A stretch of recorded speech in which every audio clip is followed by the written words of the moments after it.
La protection maternelle et infantile relève des compétences du département. Accessible gratuitement à tous les Yvelinois, elle a pour mission de prévenir et promouvoir la santé de la famille et des enfants de 0 à 6 ans. Pour accroître sa performance, le département a lancé en 2015 un grand plan de restructuration. Nous avons restructuré complètement le réseau des PMI qui comportait sur les Yvelines environ une soixantaine d'implantations. Des implantations qui s'étaient faites de façon historique et de façon parfois un peu désordonnée. Et certaines implantations n'étaient ouvertes qu'une demi-journée, voire 2 demi-journées par semaine, ce qui fait que les mamans qui étaient à proximité, en fait, ne pouvaient pas, lorsqu'elles se posaient une question, venir dans leur centre ou appeler leur centre parce que souvent il était fermé. Donc en fait, nous avons choisi de regrouper les centres de PMI pour faire en sorte qu'ils soient ouverts du lundi matin au vendredi soir, de façon la plus large possible. Lorsqu'une maman sort de l'hôpital ou de la maternité très tôt, elle a besoin d'avoir un contact rapidement avec sa PMI, une infirmière, un médecin qui connaît bien le sujet des enfants. Le département dispose désormais d'un réseau de 25 centres de PMI répartis sur tout le territoire. La ruralité n'est pas en reste grâce à ce bus qui sillonne la campagne yvelinoise depuis janvier 2017. Point d'eau, accès internet, électricité, chauffage, le véhicule est doté de tout le confort nécessaire à l'accueil des patients dans les meilleures conditions. Pour prendre rendez-vous ou être renseigné, composez le 0801 801 078, un numéro unique mis en place en juin 2017, une vraie modernisation du service public. C'est infiniment moins onéreux que d'avoir des personnes disséminées un peu partout sur le département et qui font de la réception individuelle, parce que bien souvent un simple coup de fil peut permettre de régler les problèmes. Donc on innove et on fait des économies, ça c'est la marque de fabrique des Yvelines. Accessible et moderne, la protection maternelle et infantile yvelinoise, c'est également des centaines de professionnels chargés de missions de service public primordiales. La planification familiale, les agréments des établissements d'accueil des jeunes enfants, l'épidémiologie ou encore le suivi de grossesse. Après s'être déclarés auprès de la caisse d'allocation familiale, les futurs parents sont informés qu'ils peuvent, s'ils le souhaitent, être accompagnés par leur centre de PMI. Marilyn Bastide est sage-femme à la Selle Saint-Cloud où elle réalise des entretiens prénataux précoces et des consultations prénatales. Au cœur de ses préoccupations, être à l'écoute de ses patientes. Si elle a des questions, évidemment, on va longuement répondre à ces questions.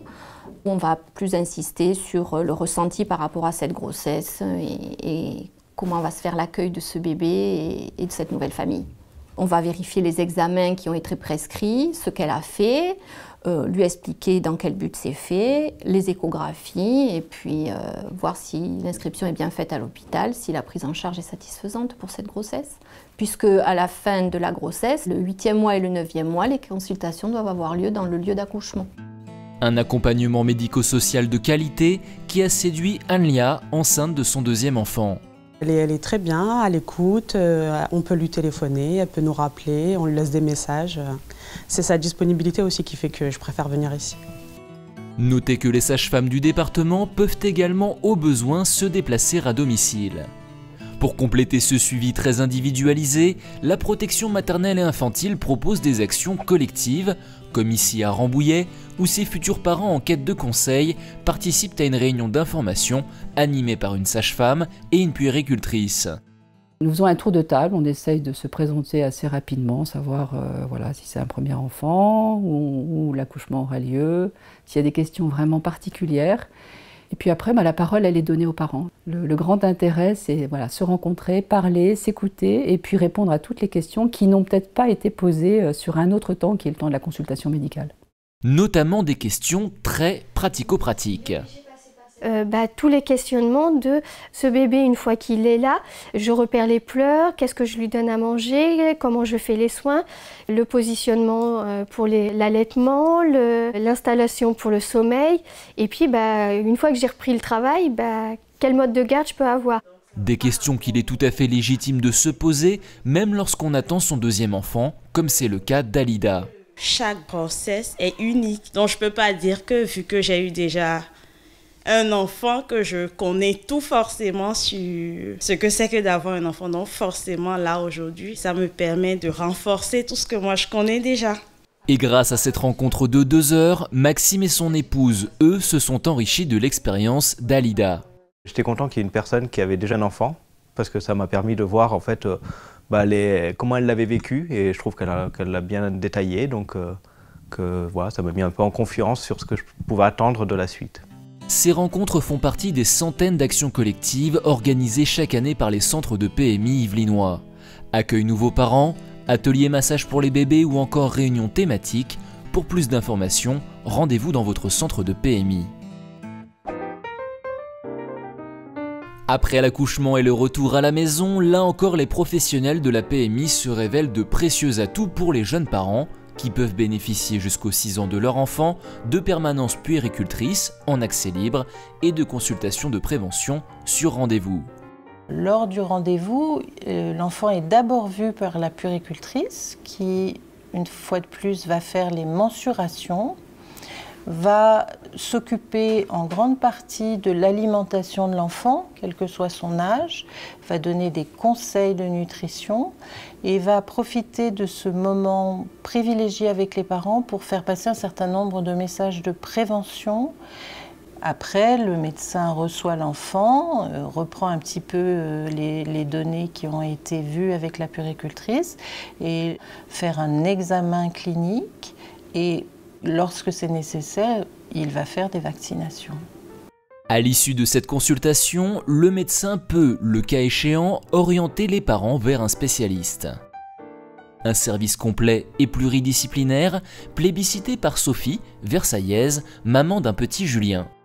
J'ai eu beaucoup de réponses concernant mes interrogations face à l'allaitement. Qui m'ont vraiment aidé à poursuivre l'allaitement jusqu'à maintenant. Les puéricultrices départementales se rendent aussi sur le terrain. Elles sont en effet chargées d'effectuer les bilans de santé en école maternelle. Alors j'évalue la vision de loin, l'audition, la prononciation, l'orientation dans l'espace, le suivi des vaccinations, l'hygiène bucco-dentaire et puis le suivi de l'IMC, donc l'indice de masse corporelle.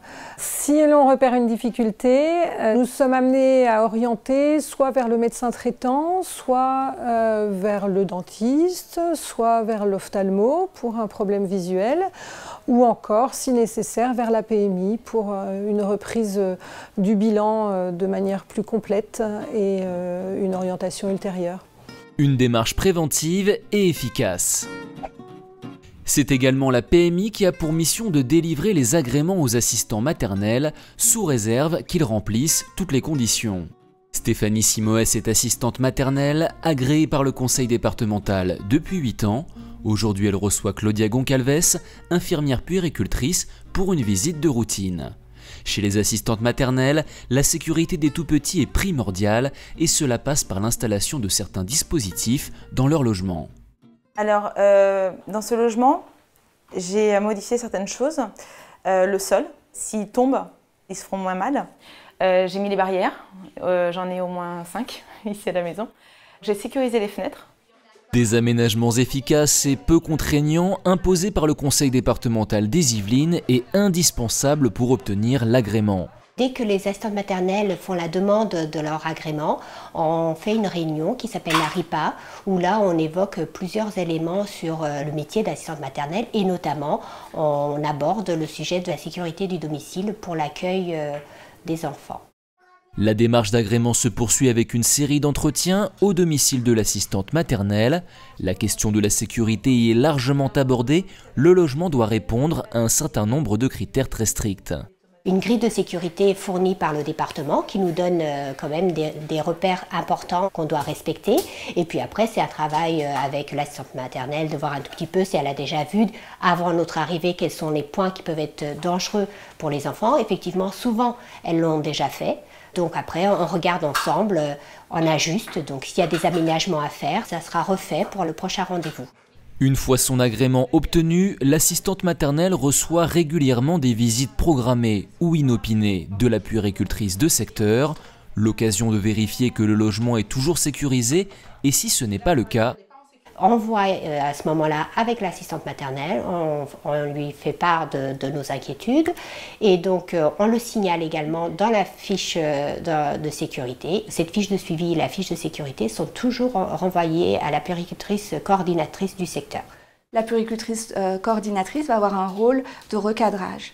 Elle va pouvoir effectivement, soit par l'intermédiaire de courrier, et dans un second temps, lors d'un entretien, pouvoir recadrer l'assistante maternelle, lui rappeler son rôle et ses obligations, et éventuellement d'arriver à prendre des sanctions. Si vraiment l'assistante maternelle met en danger les enfants, on va pouvoir aller jusqu'au retrait d'agrément. Assistante maternelle, une profession très encadrée. Dans les Yvelines, les puéricultrices du département en accompagnent plus de 8000, répartis sur tout le territoire. Enfin, mission primordiale et pourtant méconnue des Yvelinois, la protection de l'enfance. Parfaite illustration, la cellule centralisée des informations préoccupantes. Composée de chargés administratifs et d'inspecteurs, elle a traité rien qu'en 2016 pas moins de 4602 informations préoccupantes, dont 23% ont été judiciarisées. Il y a une variété importante des alertes que nous recevons. Certaines peuvent être tout simplement des demandes d'aide des parents qui, effectivement, sont en difficulté dans la prise en charge quotidienne de leur enfant.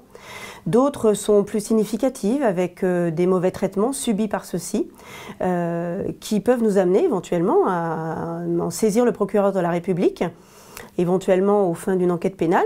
Donc nous pouvons tout à fait avoir voilà, cette variété dans une même journée et dans les d'enfants tout simplement en difficulté dans les apprentissages, qui ne rentrent pas dans les règles de la collectivité, qui mettent à mal leur avenir par des actes de délinquance, par une addiction quelconque, etc. Voilà, à des choses beaucoup plus importantes, y compris en allant sur des abus sexuels, des viols, des choses très lourdes pour les enfants et qui nécessitent qu'ils soient accompagnés et soutenus au mieux dans ces difficultés. Particuliers ou professionnels, chacun a le devoir de signaler toute situation préoccupante concernant un mineur. Pour contacter la CCIP, une seule adresse, ccip@yvelines.fr.